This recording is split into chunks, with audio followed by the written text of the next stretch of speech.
Welcome, everyone, to Latter Daily Digest. We honor creators, and we're happy to have Kyle Beshears on with us today. Welcome, Kyle. Hey, thanks for having me on, Gene and Randy. Hey, Kyle, we're glad you're here. We're excited to chat with you. Yeah, same. And Kyle, do you have your book handy? We can just show your book right away. I do. It's 40 Questions About Mormonism, published by Craigell Academic. Came out a couple weeks ago. Okay, hold it closer so we can see it. Yeah. Because we're going to talk about how each decision was made for the graphics and everything. Okay. Yeah. Oh, we can. I mean, it's it's a cool looking thing. Yeah, it's a Sant'Angelo's sacro-cubist art, I think is what he describes it. I love his art. And so we'll to get to know you a little bit better, talk for a few minutes, and we'll try to ask some questions about your upbringing and where that was and important events in your life. Yeah. So as they relate to Mormonism, I guess. Or just yourself at first, and then we'll at some point you will introduce the Mormon aspect of your. Yeah. So I'm originally from Northwest Indiana, outside Chicago. Gary, Indiana.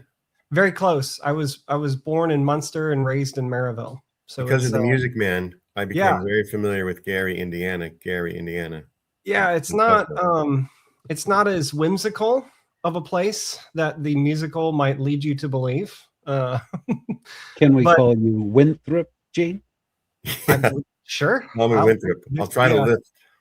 But so I grew up next to the Jackson 5 and moved away, joined the military, and have not lived in that region since. Well, before you joined the military, what were you like as a grade school student? I had poor grades. I was distracted all the time. I was more interested in music and creativity, those types of things. And it really wasn't until my last 2 years of high school that I started to take academics seriously. Was history one of those? I've always been fascinated by history. Absolutely fascinated by history. Yeah. So that was actually one of the grades that I didn't have a problem with. I love. Oh, well, hang on a minute. You two just glided right over the fact that, did I hear you say you grew up next to the Jackson 5? Yes. Yeah, they're from Gary, Indiana. I don't know if you knew that. It doesn't mean he hung out with them and played basketball or anything with them. No, I mean that's an interesting point. I thought I heard you say that, but it just we kept on going. But, yeah. Because the Jackson 5 were his brothers, right? I mean, they were way older than me. So they were history, but the area was still proud, right? To be the home. Well, yeah, absolutely, yeah. Cool. We still claim them. I don't think they ever claimed us. Randy knows a couple of the Jackson family. Oh, really? Michael, LaToya, and Janet. Okay, yeah. I don't know them from Adam, but I know where they grew up. and I'm going to say they never once mentioned Kyle to Randy. I'm going to guess.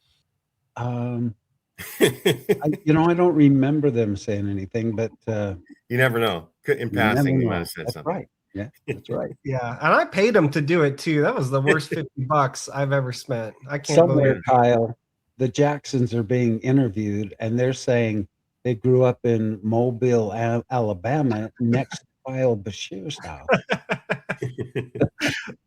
Hopefully. Yeah.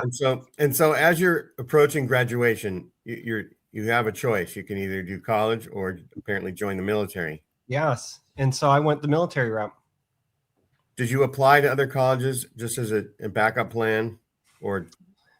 I did to Purdue, but it wasn't a realistic option for me for finances, and we have a military family, so that was I think that was always going to be the plan. And then the GI Bill would kick in. It kicked in. I drained that thing to zero. Yes. Yeah. Oh, yeah. Good. So what branch did you join? Air Force. Okay. And what experiences did you have in the Air Force? We greatly appreciate your service. Thank you. I appreciate that. Yeah, thank you. So my experiences, Typical Air Force experience at the beginning. Start out in Lackland Air Force Base in San Antonio, Texas for boot camp. And I had follow-on training in California and then Mississippi. And then Where I in was California? Monterey. Okay. Yep. And then I had my first duty assignment was in Germany. And then my follow-on assignment after that was Mississippi. So came back to the Gulf Coast, and with the exception of 3 years or 3.5 years since then, we've lived on the Gulf Coast. And it's very low percentage of Air Force people that actually fly planes, right? It's extremely low. When I was in, I want to say the statistic was for every one pilot in the air, there's 40 or 80 people on the ground or something like that. So Supporting. no, Right. yeah. Wow. So I was definitely in a support role. I did IT. Okay. So you learned IT stuff there. Yep. And did that help you in college when you finally? Not really. You didn't like get a little IT job or? Oh yeah, I see. Yeah, so I did get a job after the military, working in the IT sector, but I was transitioning out of the IT sector into ministry. Right. So I mean, I guess the only thing it's helped since then is I'm the de facto IT guy at my church. Sure. And so you got out of the military and you worked a little bit in IT. Mhm. And what college did you go to? Moody Bible Institute. So Where's that? In Chicago. Okay. So I got my undergraduate from Moody Bible Institute and then graduate degrees and PhD from the Southern Baptist Theological Seminary in Louisville. Because you have to pronounce Louisville right, or else you haven't been. There's like 5 ways to say it. And Right. I just picked one and I ran with it. And when you're up there and I say Louisville, no one says anything. So I think I got it right. It sounds good. It sounds like you're a professional Louisville. Louisvillian. Yeah. I've definitely never heard it Louisville or Louisville. They all say Louisville, but I don't know. I'm not from there. So Is that close to one of those Bible lands or parks or? Yeah. What is it? Kenham's Genesis thing. He like recreated the Ark. I think that's The Ark. It's actually, I think that's closer to Cincinnati than it is to Louisville. I've never been to it. I almost was going to go there. I was visiting a friend near Cincinnati, which is interesting. The Cincinnati airport's in Kentucky. Yep. And my friend lives just south of the airport. Yeah. And I was going to ask him about going because I want to see the depictions of the 6,000-year-old dinosaurs that they have. Are they mixed in together? And why they didn't make it on the Ark. They might explain that. I don't know. They could have been too big. Could have been. I don't know. Kind of heavy. Yeah. No, I've never. I mean, I'm not against something like that. I've just never really been interested in visiting it. So what happens after you graduate with a PhD in religion or theological studies, or what do they call it? So I have a PhD in religion, and so it was all the coursework is in the major world religions. So at a seminary like Southern, you're basically going into Christian history and doctrine and theology and practice. This is the degree that doesn't do any of that. It's everything else. So we studied Islam, Hinduism, Buddhism, the philosophy of religion, and then religious movements in the United States since its founding. So anything from like Ann Lee to Shakers, Quakers, Mormonism, which is where I fit in, up to Azusa Street, the charismatic Pentecostal movement. So and actually Scientology, I think, would be the most recent one. And then maybe some of the new religious movements, like I remember studying about Branch Davidians and Heaven's Gate and all those. Yep. Right. So it was a great program. I loved it. I love studying religion, but as with any PhD program, you've got to pick a lane and then drill down as far as you can. So for me, that lane was James Strang and his movement. Right. Up north. Up north. When did you get a hold of your first Book of Mormon? How old were you? I don't recall. I think it had to have been before I was 11, because my grandfather died when I was 11. And I remember him being alive when I have this memory, but he was a engineering professor at Purdue Calumet, which is an extension campus of Purdue near Chicago in Hammond, Indiana. And I think he was one of the founding faculties members of that extension campus, if I'm not mistaken. But being a STEM guy, he was nevertheless really interested in religion. He was a deacon at the church I grew up in and an elder later. And he had this Book of Mormon in his study. And I found it interesting. The spine was really interesting to me. And when I pulled it down, the artwork of this golden guy with a trumpet was really interesting to me. I had Randy to looked exactly like that when he was like 20. I figured. I didn't want to say anything, but it just The what, Gene? Well, the golden, you're golden right now. You look just like the Yeah. Mormon trumpeter guy, but I instead know. of playing the trumpet, Randy was a ventriloquist and a guitar player. That's great. And when he went on his mission, he got to do those things for his farewell talk. Yeah. And So he mission. so my grandfather, apparently, I think they went through a family vacation out to California or something, but they stopped through Salt Lake City in August of 1872. And that's when he bought this. He has it 1972. 1972. 1872, he would have been extremely old, and this would not exist yet. So 1972, thanks for the catch. And when I opened it, I found the images really interesting. Like this image is pretty like part and parcel for what you would grow up with in evangelicalism. But I'll tell you what isn't, these images. That's strange. And I remember seeing these pictures of gold plates and then kind of being disturbed by it. Disturbed? Yeah, I didn't understand why would there be gold plates in this scripture. It was a really, really odd thing.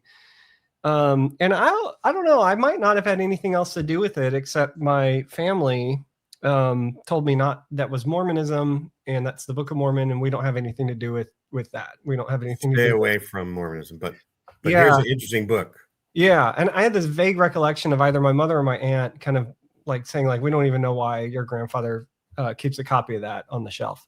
Well, that's really interesting because I had and still to this day have massive respect for my grandfather. He was a very intelligent, very godly man. And well, if he's interested in it, now I'm interested in it too. And that was the first kind of spark in my life that I remember being drawn to Mormonism. But we don't have any Latter-day Saints in my family. We don't have many Latter-day Saints at all in the Chicago area, let alone Northwest Indiana.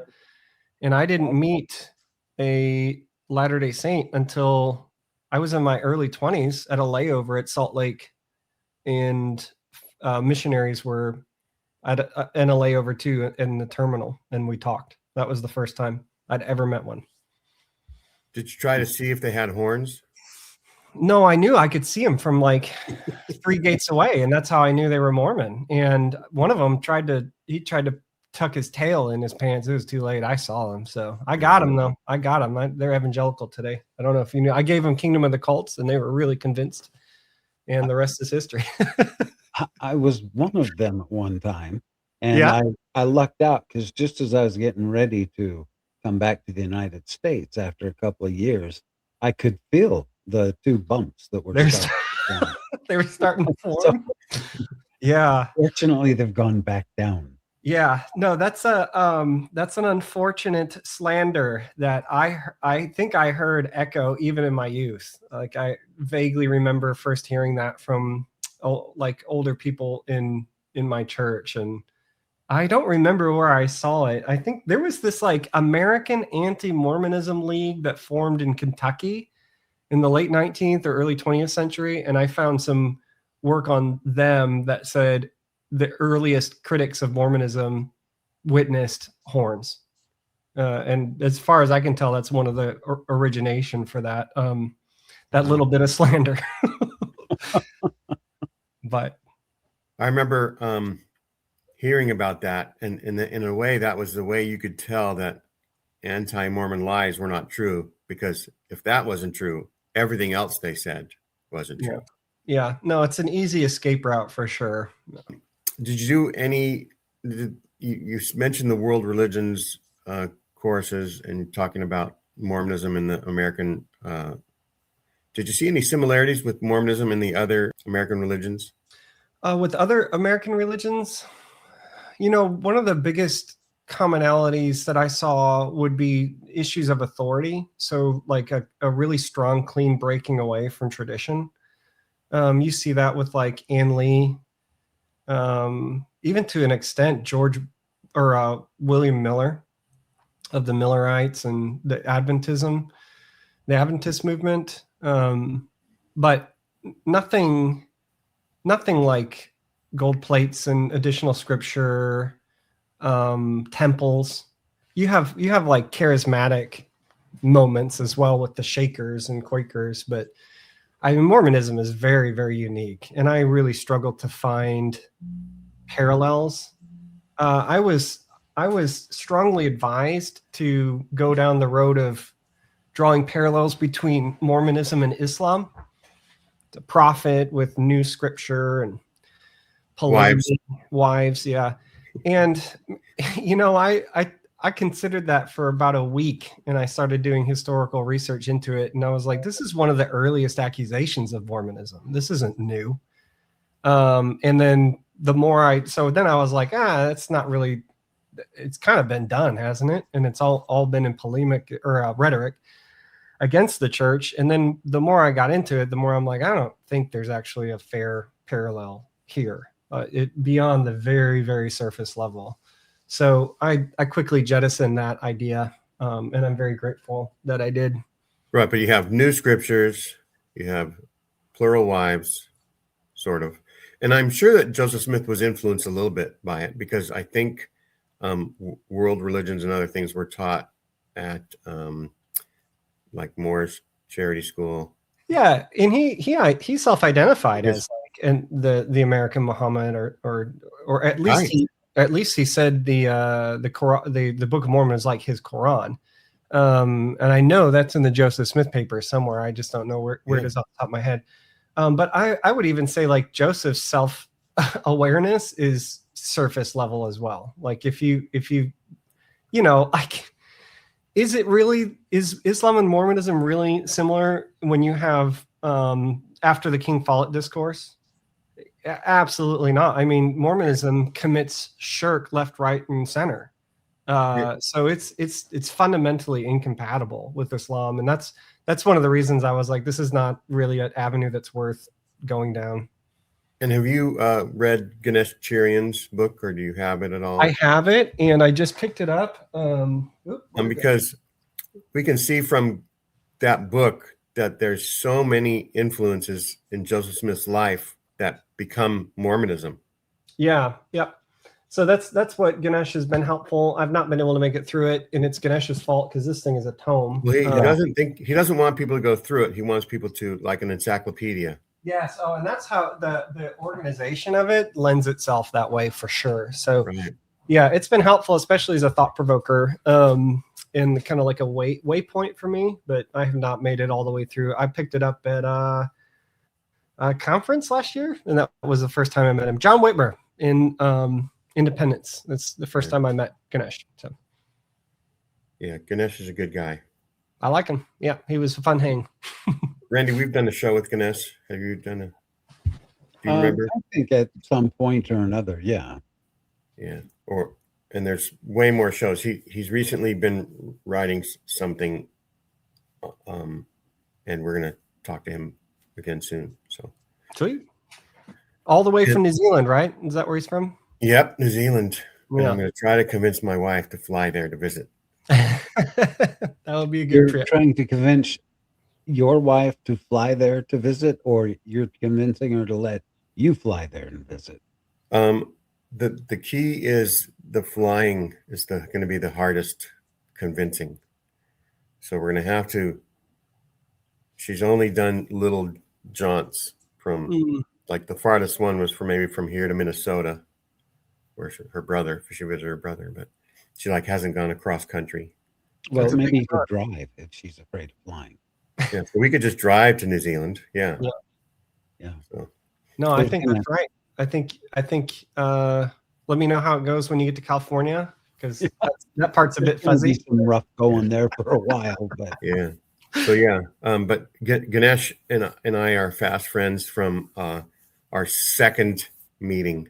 The first day we at Sunstone, we sort of passed and we said hi and some things, and then the next day we were hugging and they're married now, so it's a success story. spiritual husbandry. That's very interesting news. Wow. Ganesh loves people. Oh, I can tell. And so, and I have a similar thing about, that I like to connect with people, and Ganesh is just a really good guy. So he doesn't know a stranger. That's what that's kind of how he came off to me. Yeah. Yeah. And that's how he can still go to church, is because they're his family still. He was bishop in his area 10 years ago or 15, somewhere around there.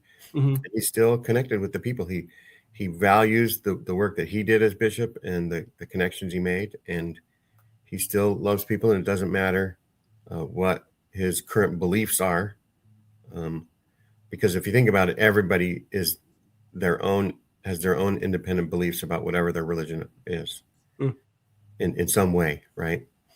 And so just like there's 40 something thousand denominations of Christianity, different churches, right?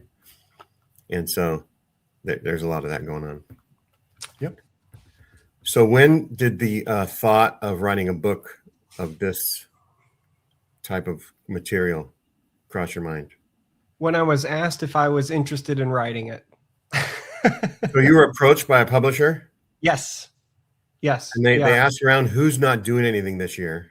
Correct. Somebody said, Kyle, he's just sitting around. Who's the most bored right now?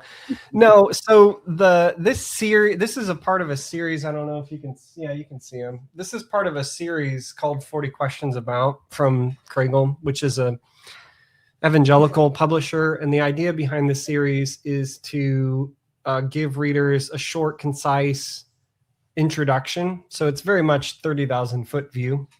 If you're looking for something substantive, you're not going to get it in this book or in this series at all. That's not the point. And the books are used typically in seminary settings. So for us, a seminary is a graduate school, typically 3 years in preparation for ministry. And it is kind of your Master of Divinity is the standard degree that churches are looking for before they're hiring ministers. So this book in particular might show up in a syllabus on American religion, or like the study of religion.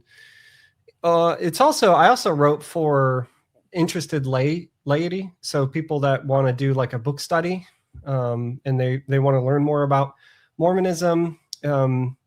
This would be a good book for them, and it's written and it's structured in a way that I'm hoping is a bit different than what evangelicals are used to. So typically when an evangelical writes on Mormonism, falls into one of two categories. The first category is like missiological or evangelical in the truest sense of that word, like evangelism, proselytizing. And they're pragmatic guides to how to convert Mormons to evangelicalism. That's by far and away the most common book you're going to see. And there's a whole cottage industry of those. But the second would be like exposés or memoirs. So Lynn Wilder's Unveiling Grace, I think, is probably the most popular memoir. Mormons that become evangelical? Yes, former Mormons who've converted to evangelicalism. So Lynn Wilder was a professor at Brigham Young University, I believe, in literature, and then converted. And so she's got a really interesting story. It's a good read to hear about her experience. I know people that have had deconversion experiences from the church, whether they became agnostic or atheist, can probably find some things that they would resonate with her there, even though she went into evangelicalism. So those are your two options that when you're looking at the market, that's pretty much all you're going to get. Neither of those, you're not going to find that in 40 Questions About Mormonism. My goal was to become as bilingual as possible between Mormonism and evangelicalism, and to represent both sides to each other. and not even really put them into conversation, but to simply lay out the history, practices, and beliefs of Mormonism as accurately as possible for me, and then to lay alongside those traditional Christian Christian beliefs. So, for example, the chapter on the temple, why do we have temples? The way it's structured is, having temples is not super weird. But it's not a Christian mainstream thing to do. But it's not a Christian mainstream thing, right? So I say, like, what is like a theology of temple in Scripture? Why don't we have temples, and why do Latter-day Saints have temples? And it's as simple as that. So I tried to be ironic and charitable. Oops. Ironic? Ironic, yeah, peaceful. I make mistakes. I like the bilingual analogy, because with anybody that's bilingual, you're not going to get the accent and the idioms right all the time. So it's almost like a foundation for interfaith dialogue. That's one of the reasons I wrote the book, yes, is to encourage interfaith dialogue in a way that's respectful but doesn't compromise on convictions. And some of the earliest feedback I'm getting as the book is being used that way is really encouraging. I had a couple reach out to me. They're in a mixed marriage between LDS and evangelical, and they had struggled to talk about faith for a few years. And they thought getting married, it's not going to be a big deal. They got married, and then turns out it's kind of a big deal, especially when they're starting to think about kids. And they argued all the time about religion, and it just didn't go anywhere. They picked up my book, and they read through a few chapters, and they're like, that we finally have basically like a mediator here. Right. You're almost like a marriage counselor now. I mean, I do a lot of marriage counseling, so I didn't realize that the book was going to be, no pun intended, my proxy, but I'm happy that it is. So, what is your demographic, Kyle? Who are your readers? The primary audience is going to be evangelicals who are college-aged and older. But I'm very keenly aware that Latter-day Saints are reading over my shoulder. So I kept that in mind for sure. So yeah, I was very aware that that LDS would be interested in hearing what I had to say. I found that of all the religious groups I've ever encountered, Latter-day Saints are the most interested in what people outside of their church think of them. That's an interesting point. Been my experience, right? Like evangelicals could care less what other people think of us, just generally speaking. I found that to be the same with Roman Catholics. I found that to be the same with like Hindus. Like, they don't care what you think of them. I think the chip on their shoulder comes from being told that they're not Christian. Oh, 100%. And I think also it comes back to history. So your movement starts out in a tumult of persecution and relocation and murder from evangelicals or traditional Christians. You're going to keep an eye on how you're viewed. And I don't know if that's a conscious thing or a subconscious thing as a culture, but it's like generational trauma. Almost, yeah. And I don't have the chops to be able to prove that one way or the other. I just get the sense that that's true, and I completely understand. So, and Randy, what is the Mormon's typical defense when somebody says you're not Christian? Well, they say, well, what are you talking about? We're named.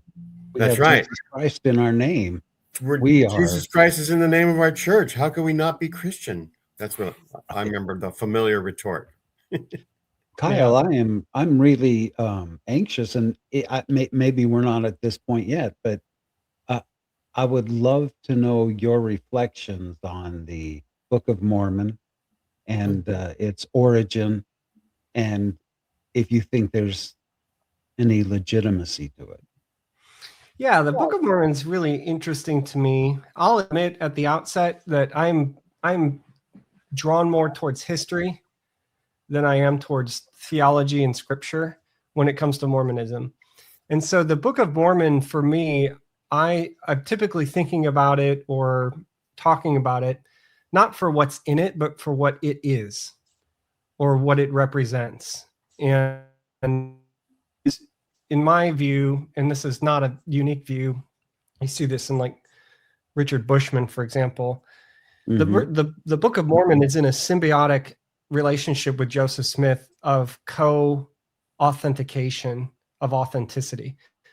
So obviously there is no Book of Mormon without Joseph Smith. He's the translator and the publisher of it, but there's also no Joseph Smith without the Book of Mormon. It is the primary credentialing object in his early career as a Latter-day Saint prophet. That's what's fascinating to me. I like reception history. I like hearing about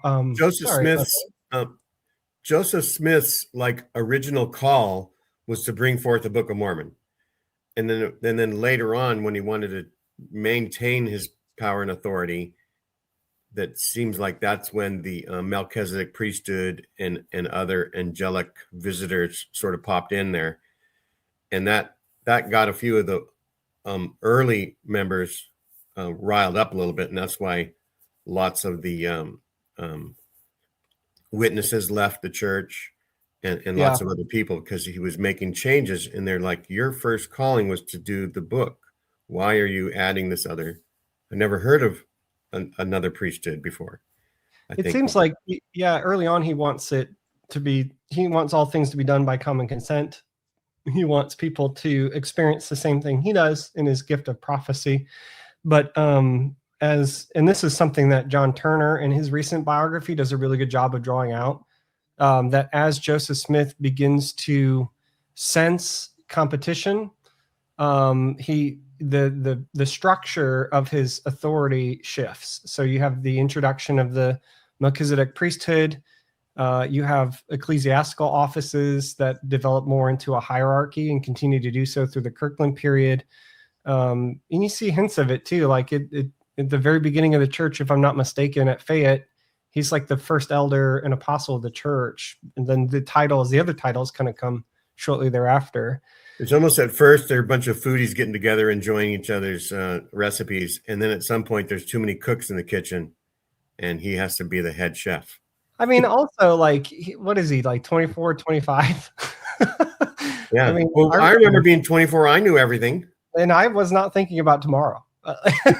So, yeah, he's building what we call ecclesiastical structures. Like he's building those as he's flying the plane. And that's why if you haven't had John Turner on, I highly recommend it. He just shows this mirthful Joseph failing forward at every turn. When something breaks, he falls, gets back up, fixes it, and then moves on. Yeah, we're gonna have him on soon. I had him and Ganesh on at the same time, talking about their experience of writing about Joseph Smith. Yeah, that's great. I'm writing a book right now, which is looking at the development of unique doctrine during the lifetime of Joseph Smith. And it's so hard. So this kind of goes back to the Book of Mormon. It's so hard not to make that a biography of Joseph Smith, because he's so intertwined with everything. He's everywhere you look in early Mormonism, he's there.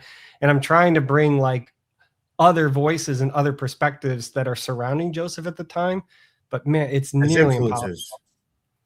It's his influences. Yeah. So I have a whole chapter of like the antecedents to Joseph. But the delimitation of this book is theological antecedents. So, I point to early Republican anxieties about millenarianism and the economy and, society, but really it's theological. So I'm looking at like Azel Smith and I think people think Azel Smith was a universalist in the way that we think today. And I don't think he was. I think he was a universal inclusivist. So everyone's going to be saved, but they're going to be saved through Christ, right? By faith at some point. Not just a hope for everybody. Correct. Yeah. But anyway, I have an idea for the title of the book. Okay. Not your book in particular, but something like it, is the 1% prophet. Oh. And so it's like, what are the 1% of things that is Mormonism that is unique, that could not have had an influence, that actually could have come from God? Because the 99% other stuff is available, like Swedenborg or all the other movements that people were experimenting with religion a lot in those days. And so So anyway, that's the idea. So we'll Yeah, talk later. There's certainly a lot in the zeitgeist of the early American Republic that shows itself in the Book of Mormon and in, the actions and activities of the early church. Right, like King Benjamin's speeches are just like Methodist tent revival meetings. Yeah. Yeah. It's so for that reason, the Book of Mormon. So I'll just lay my cards out on the table, and this will not shock viewers, but I don't believe the Book of Mormon is scripture or that it has an ancient origin. I do believe it has an origin contemporary to Joseph Smith. But what's helpful for me, so I describe the Book of Mormon as American pseudepigrapha. Oh yeah. So it's attributing falsely its origin to people that either didn't exist or they did exist a long time ago, but they didn't actually write it. But that doesn't mean it's an irrelevant or an unimportant text.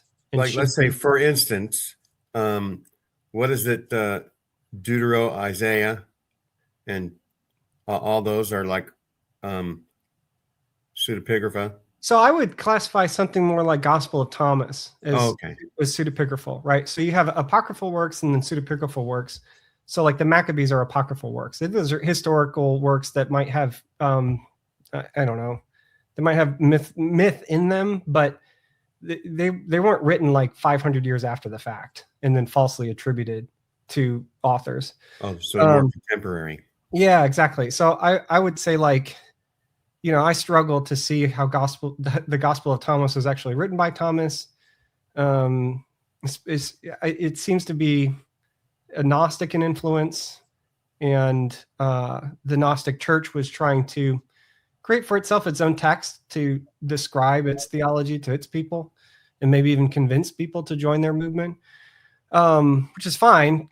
But Thomas didn't write it. So what's the use in having pseudepigrapha? Well, the use is that you get a snapshot or an insight into what people were talking about in that day, what they found important and what they didn't find important, what the theological arguments were, the spiritual anxieties of the day. And that's why I value the Book of Mormon, because that's exactly what it's telling me. Like, what were people talking about in the early 19th century in America? Like, what were the questions they were asking, and what would this author or the authors of the Book of Mormon have answered? Kyle, I think it's interesting that the Book of Mormon is somewhat of a hinge. The entire truthfulness of the Church of Jesus Christ of Latter-day Saints is hinged on that Book of Mormon, if it was divinely inspired or if it was written by a man. Yeah, and sorry. No, so what you're studying is the basis and foundation of the LDS Church, and Gene and I both feel the same way as you do. That yes. It's a pretty incredible work. Yeah, Joseph Smith was a genius. Yeah, in his own way. Yeah, and Randy, to your point, I mean, Joseph gives his own analogy here. He doesn't call it a foundation; he calls it a keystone.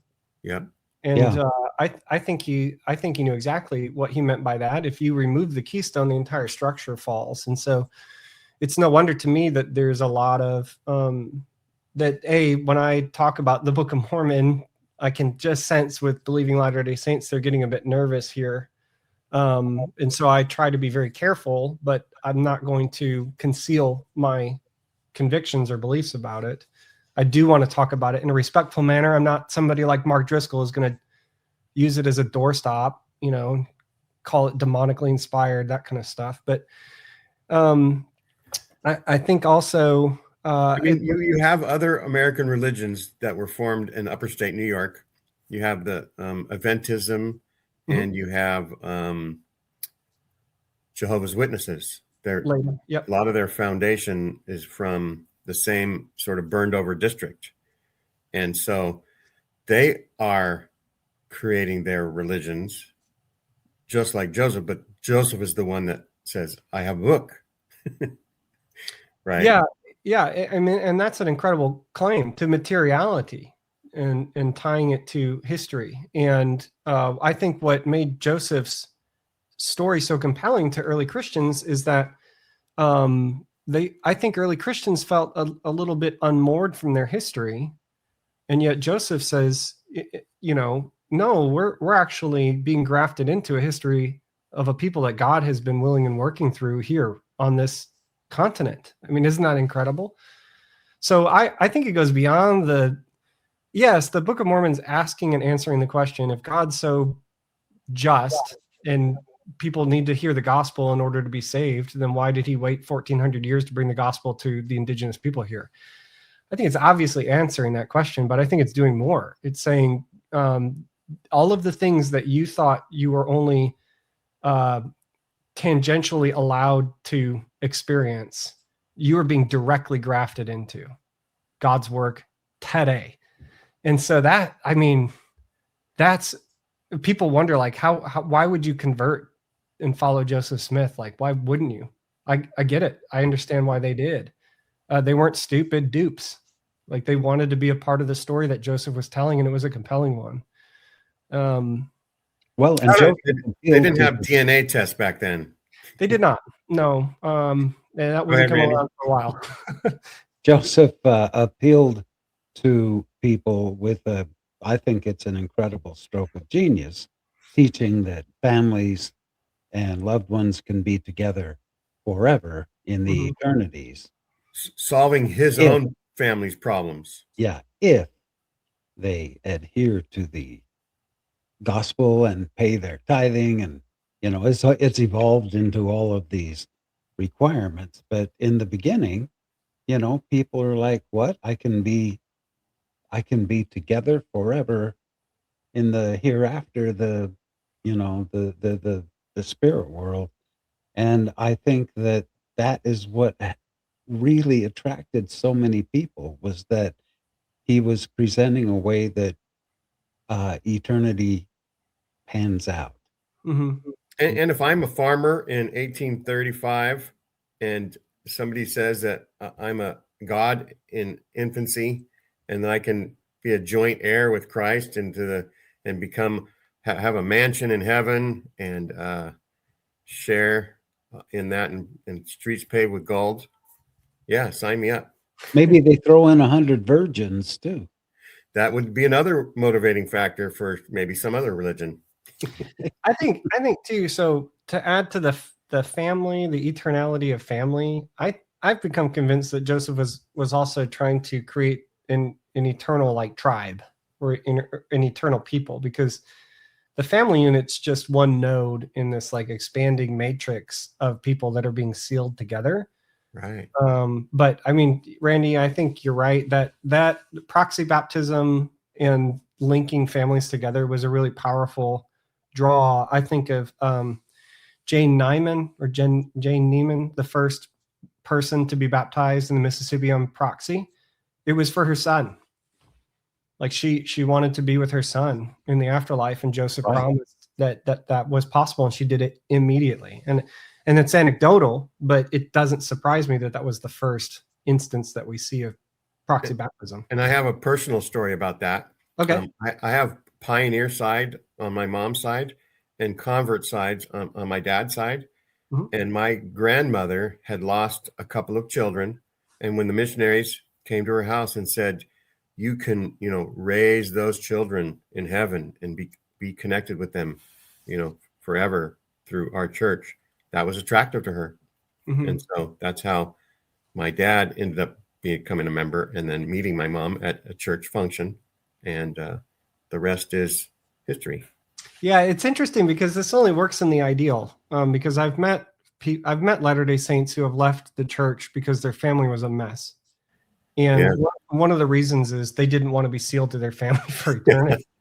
And I mean, that's not the selling point, right? That's not something you pitch or even talk about, but I've heard that a couple of times. And that's that's a motivation to leave.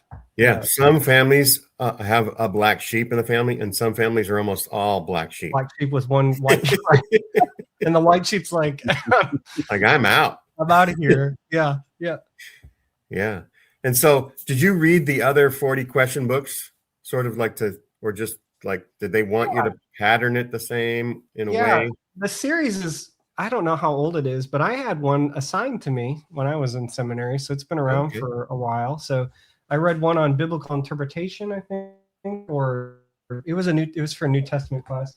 I read one on Roman Catholicism by Greg Heard of that. Allison, who was one of my professors. Yep. I mean, I've heard of Roman Roman Catholicism. Catholicism. You might have heard of this guy, Paul.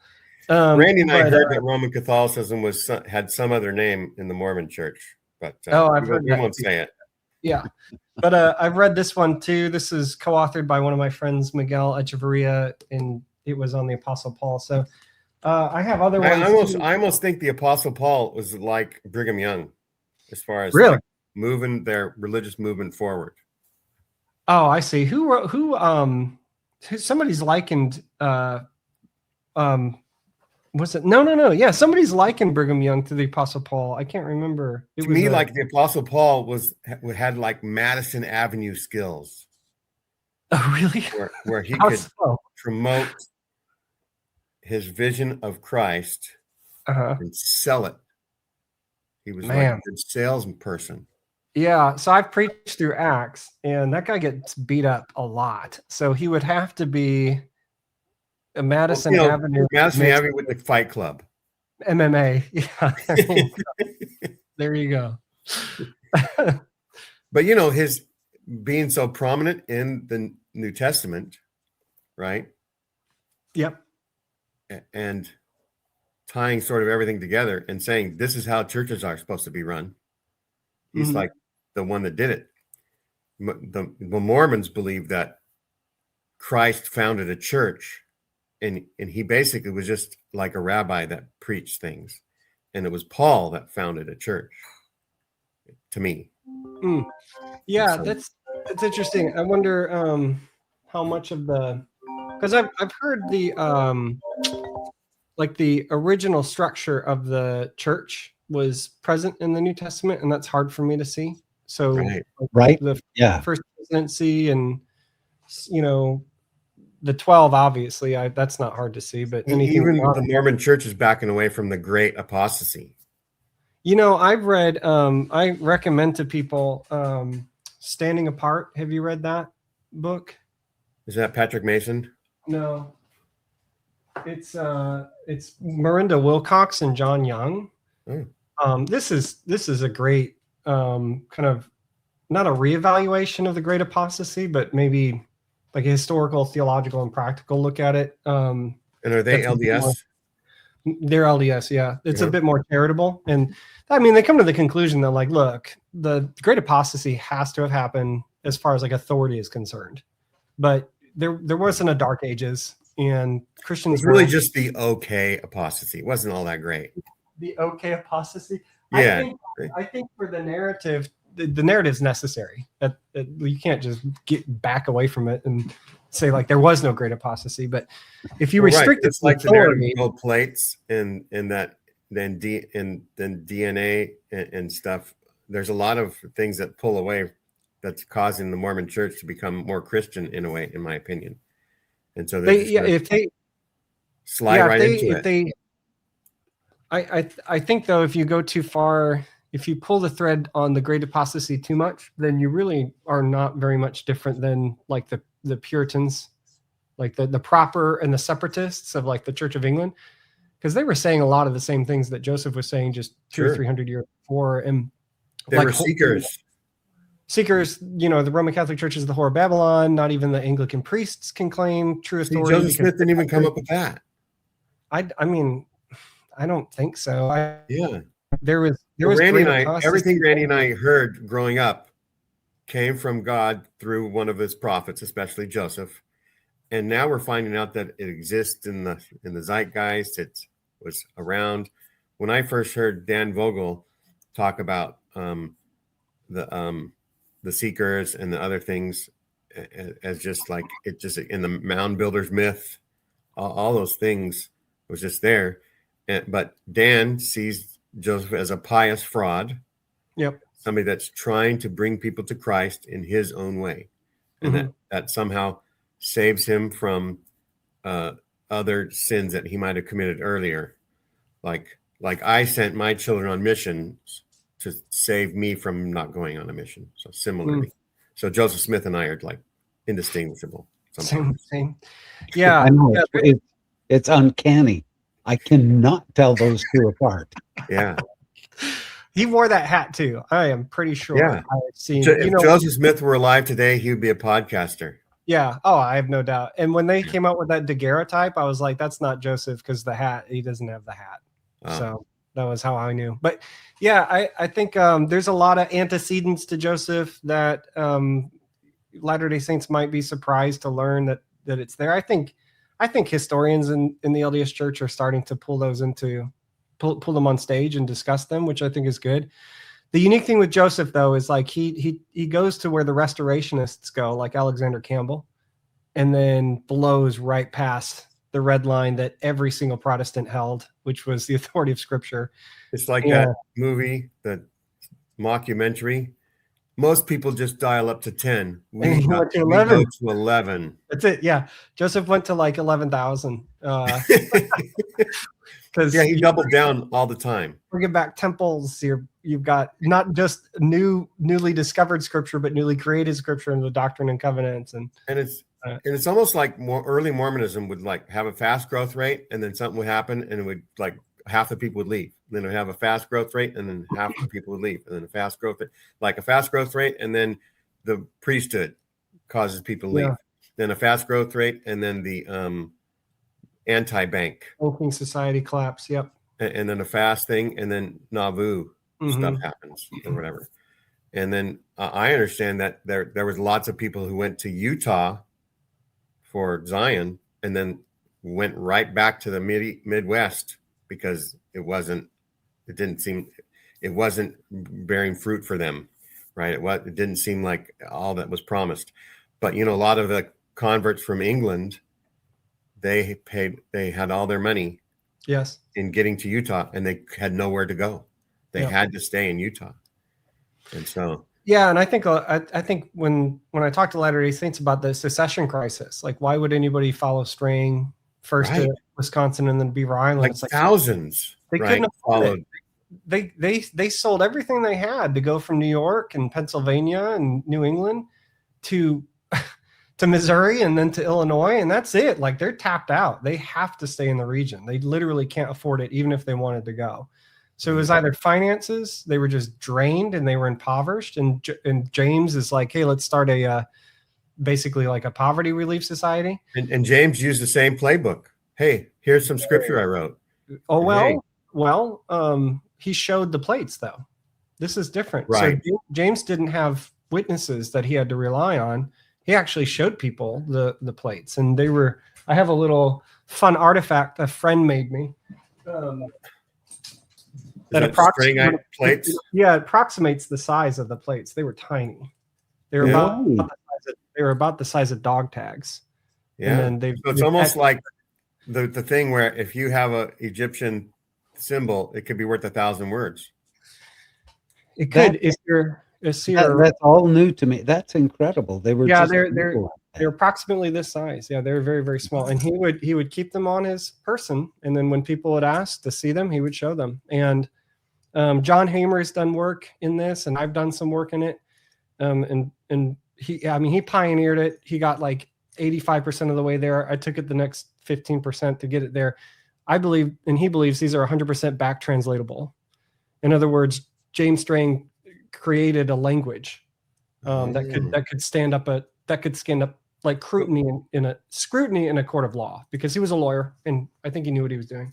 So like you're saying that when Star Trek first gets invented and they have the universal translator, they'll be able to connect those figures immediately. What James Strang said. Yep. And then they're going to prove James Strang was right, and we're all going to have egg on our face. Star Trek has been such a promise to everybody. Gene Roddenberry was a prophet. I mean, sometimes you wonder at some of the points he's making in his show. He definitely the very first things that he invented that showed up was you go to a grocery store and the door opens up for you. Yep. That was on Star Trek. Personal telecommunication devices. Yep. Yeah. He called it. Anyway. Yeah. We should Scotty, call it beam me the up. Church of Enterprise. The Church of Enterprise. Isn't there like a Trekkie religion? I know there's I think there is. I think there be. is. Yeah, there's got to be. Rebecca, I think, is going to convert someday. Rebecca, Oh, wow. That doesn't surprise me. Yeah. So a fun fact about my wife is she loves Star Trek, and she has done the Star Trek trek. In other words, from episode 1, season 1, all the way through like the most recent movie. I thought you were going to say from Nauvoo to Salt Lake. No, she hasn't done that. That's a lot of That's your trek. Yeah. No, my God bless her. She's not going to read that book. She does not care. She's like, if John G. Turner, I'll just ask you. Why do I need to read it? John Turner says his mom says, "Why are you doing stuff about Mormons?" Yeah, yep. I understand that. It's because when you represent less than 0.02% of the population, people want to be just like you. Secret Lives of Mormon Wives, etc. Yeah, that's an interesting show, isn't it? Yeah. You know what I love about this, Kyle, is that you're not a true believing member of the church doing this. You're someone who's on the outside looking in. And I think that's so refreshing because so many books are written by members of the church that are already indoctrinated into their believing. And so it's heavily weighted towards the side of divine revelation. Whereas you can look in as a third party, if you will, with a great education and very knowledgeable and come up with these questions that I'm really excited to read, by the way. Yeah. So tell us about the books, how you built the book. So the book is structured in 5 parts, and maybe it'll help people to have the table of contents, and maybe you can pause and you can kind of read and see for yourself. So we talk about this. Yeah, there we go. Yeah. Yep. So the part 1 is I'm asking just the basic question, like why should we be doing this anyway? Like, what's the point of studying Mormonism as traditional Christians or evangelicals? Then part 2 is the story of Mormonism, and we can talk about why I think the history needs to precede anything else. Sure. Part 3 is authority in Mormonism. So that's scripture, the priesthood. I think the priesthood is among the most important, least understood things about Mormonism. Also in a book called By What Authority? All the Things Joseph Smith Did to Gain and Keep Adherence to Mormonism. For authority, I see. Yep. And then the largest section is part 4, which is about beliefs. And it's the largest because evangelicals are most interested in LDS beliefs. And then finally, kind of like an afterword, like what do we do now with this information? Like a summation. Yeah, and my call to action is interfaith, is dialogue with, you got this information now, go find a Latter-day Saint and talk to them. Right, because the interfaith is kind of I don't know, is it new? Was Billy Graham interfaith at all 70 years ago? He did. Yeah, he had interfaith. He had interfaith efforts. He was definitely an evangelist, but he would sit down and discuss and dialogue and listen. I mean, all of America respected him. I mean, you have to do a little bit of interfaith work to get to that to that level. And so, yeah, he's got kind of a mixed reputation, right? So the really, really conservative people are going to see interfaith as detrimental or compromising to beliefs. And that interfaith isn't something that we should really participate in. And I disagree with that strongly. I think it actually, if interfaith is done well, it not only does it foster understanding, but it re-clarifies distinctions in ways that you're actually, where you stand better than when you did before, prior to entering the conversation. And then I have this whole thing, like the most important. So I kind of bookend the book with the big why for evangelicals or Christians. Like, why would you want to do this? And my argument is that in the Gospels, Jesus gave us the greatest commandment, which is to love God with everything, heart, soul, mind, and strength, and to love your neighbor as yourself. And so my argument is that if you really want to obey that commandment as it applies to Latter-day Saints, you have to understand them, because you can't love something or someone you don't truly understand. To me, those are the two greatest commandments. I mean, they are. Jesus literally said that. So it's if you believe him, then you're. Yeah, me and Jesus are alike too. So. And Joseph Smith. That's quite the collection. So that's Holy Trinity almost. That's the big why. The history comes up first for me, not because I'm interested mostly in history, but because I think as in years of interfaith dialogue with Latter-day Saints, I've come to the conclusion that evangelicals are people of a historical theology. So we're interested in what John Calvin taught, what Martin Luther taught, what the Reformers taught, and then kind of like seeing how that doctrine develops, not necessarily their lives or their story, but what they've taught, their ideas. So historical theology is really important to us. But for Latter-day Saints, they see themselves as part of a theological history. So how is God unfolding and revealing and moving the plot line forward? And where do I as a Latter-day Saint fit into that? Like if this is chapter 18, which character am I in? And so for evangelicals, like we don't need to know anything about our history. We just want to know all about our doctrine. And for Latter-day Saints, like the doctrine I can take it or leave it, but I need to know the story and I need to know the practices and I need to know how I participate in what God is doing. And I think if both sides could understand that fundamental difference, like it makes dialogue a lot easier. So that's why I front load the book with history, so that you can kind of like get on the history train of thought. And it's kind of like implicitly teaching evangelicals how to approach Mormonism, if that makes sense. That makes perfect sense. Yeah. Yeah, that's it. 40 questions, 5 parts. You're not getting even parts. And when did you start writing? When did they approach you? Oh, geez. You don't have to say the day. Yeah. No, it was or the time. The time is the time of day. Or what you're drinking. It was I'm drinking coffee. I'm not a word of wisdom guy. And actually this is a custom James Strain mug. It says I love Vorto, which is Vorish for Vori. It comes off those plates. So I think it was like the spring after COVID, I want to say. And so it 2021 took about 3 years to finish. Did you feel you were finished like a year ago, and then the publishing world said, no, you're not? Oh, I was finished a year ago, whether or not I was finished. I had to move on. I'm done. Oh. So to me, this book has been done for over a year. Like, and like sometimes people will be like, hey, you wrote something in here and I want to talk about it. I'm like, I wrote what? Like, let me check. Oh yeah, I guess I did.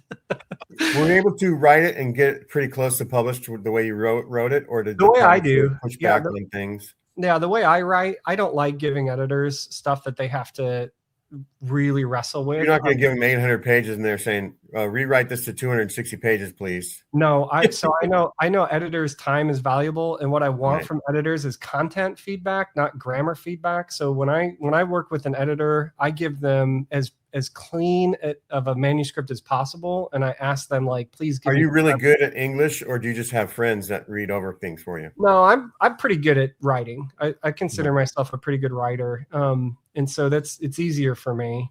But no writer's perfect. Like I've already found some errors. I'm going to keep an errata and then maybe turn it into a website one day.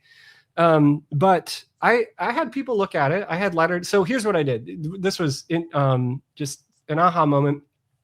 I'm writing 40 questions about Mormonism. I don't know all 40 questions that most people want asked. So I crowdsourced. I said, what would be 40 questions? Like, give me some questions that you would want me to answer as an evangelical. Like on Reddit, or just individuals you send letters to? Individuals, people that I trusted, and then on Facebook.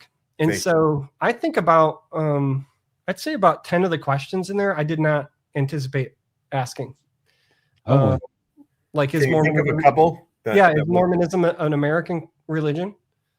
Should we pray about whether or not the Book of Mormon is true? Like some of these chapters, like they just weren't on my radar. Either they weren't super interesting to me, or I didn't feel qualified. And so, for example, the global footprint of the church, I had to do a lot of research to make sure I understood where it lands, right? And then as an evangelical, learning about that kind of stuff was or learning about how the LDS Church does overseas mission was fascinating to me because it's just like completely different.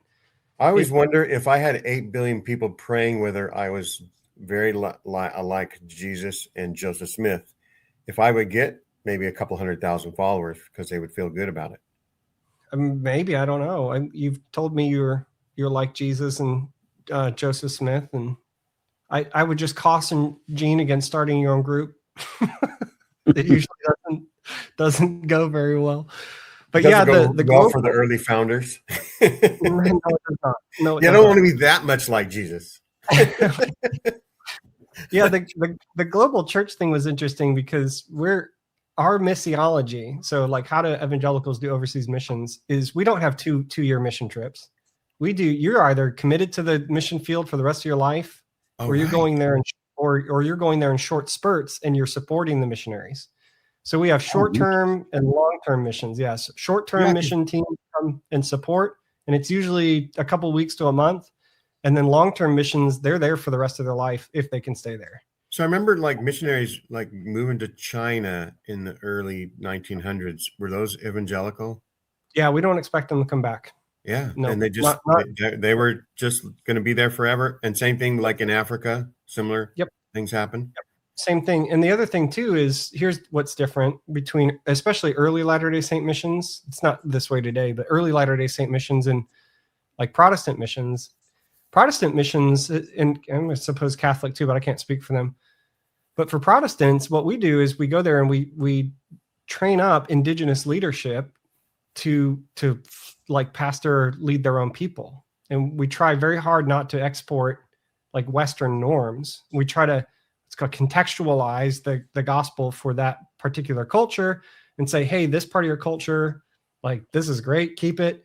That part of your culture, for example, I remember reading in missiology, like a missiology textbook, there was a culture in Papua New Guinea that when Judas came up, they were all like, oh, he must be the good guy. And we're like, how did you get that? And it's because in their tribe, like deception was seen as wisdom. So if you could be like deceptive and like you can be with Jesus this whole time and then flip the switch at the last minute, like that was seen as a virtue. And the missionaries were like, well, let's talk about that. So you raise up indigenous tribe or leadership and then you move on to the next one, or you stay committed to that. Yeah, and that's different from the Mormons because some either apostle or somebody went to India and was like saying, you guys have to be just like us in Utah.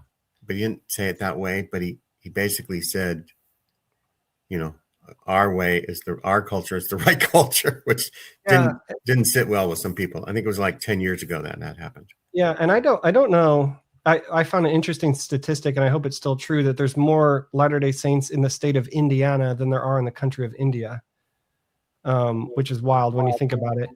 And that my like gentle observation in that chapter was like, I don't ever think Mormonism will become a world religion in the proper sense of that term until it adopts local indigenous methodologies. So you can't copy and paste a ward from the Great Basin and put it in India. It's not going to work. You can try. Scalable. It's not going to work. Yeah. And so I found this great line. Who is it? I just pulled it up here. Oh no, I can't find who wrote it. Maybe we can put it in the show notes. But they said, hey, they were making the observation that like at least they're translating, church materials and videos and those types of things in local languages. And the scholar was basically like, yeah, that doesn't really automate multiculturalism. He said translating materials into a local language does not make a religion multicultural any more than translating the TV show Friends into Arabic makes it suddenly reflect Saudi Arabian values. And it's such a good, like, yes, it's perfect, right?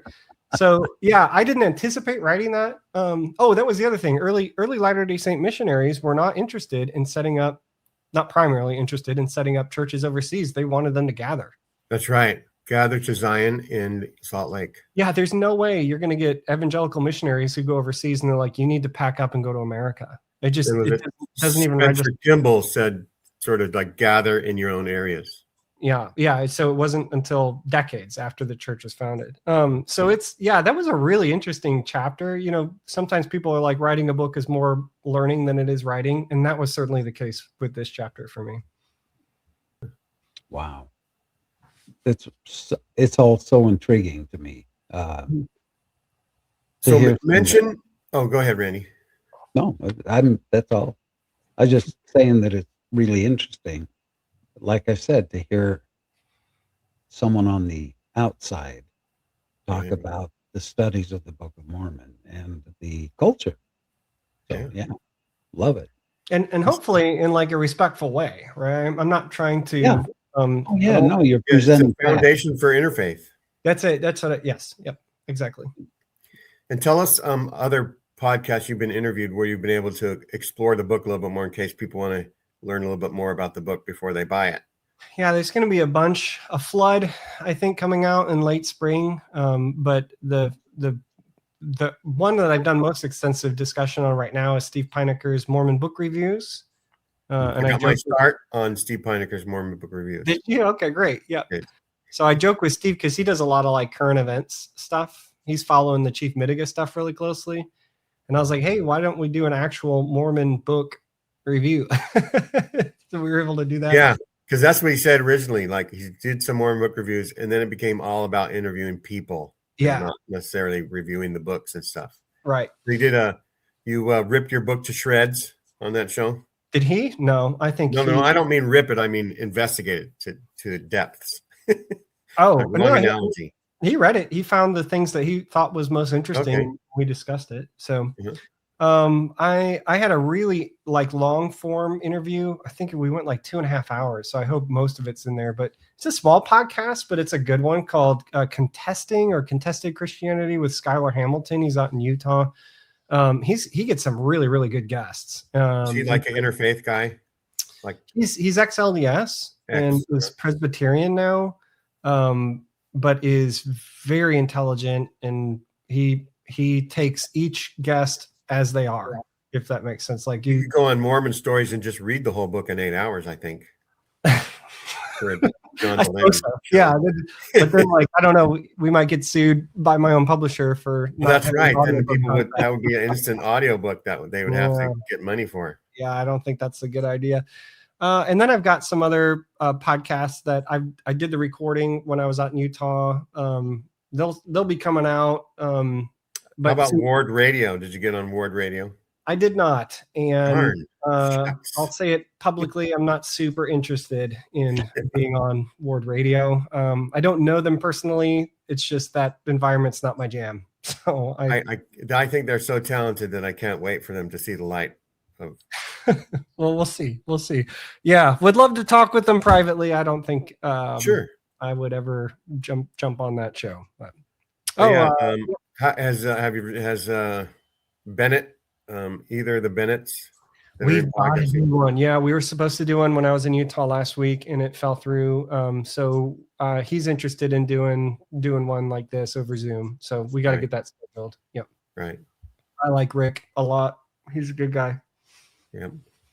All right. Well, thanks for coming on the show. Yeah, thanks. Randy, do you have any other parting words that you come to mind? Just a couple of things. First of all, we're really grateful, Kyle, for your time and for your knowledge and what an incredible work you've accomplished. So go out and get that book because I know because I want to know what the 40 answers are. And secondly, if you've enjoyed this, even if you haven't, hit the like button like you have. That's right.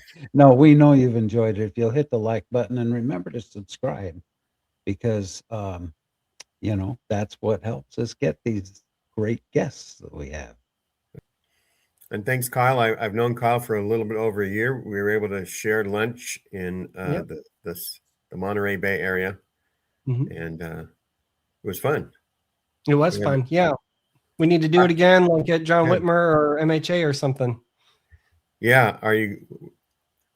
What's in Vegas? MHA. Yeah, I'll be there. I'm going to try to do that. Yeah, come on down. I'll be there. Randy religiously avoids Las Vegas, but he might try to go to it as a way of, and I'm just teasing Randy. There's going to be a lot of great papers there this year at there's a Mormon fort in Las Vegas that people don't know about. Yeah, no, I don't think people realize or appreciate the Mormon history behind Las Vegas. So I Yeah, think so that's Mormons cool. are actually poised to retake the valley. So, It's gonna be starting out with that fort. it's gonna be a tall order. If Brigham Young was here, he would at least try it. That's I'm true. pretty sure. Yep, at least give it the old college try. That's the one Mormon character that I will tell people I'm not anything like Brigham Young. Remember that. All right. Except for when I had a big beard, it was close. But Yeah. it was just a beard, just a facade. And the more I learn about Brigham Young, the less and less I know that I'm not like that. He was an interesting character. Yeah. Yeah. Well, thanks, Gene and Randy. Yeah. Thanks everybody for watching. Have a great rest of 2026 and goodbye.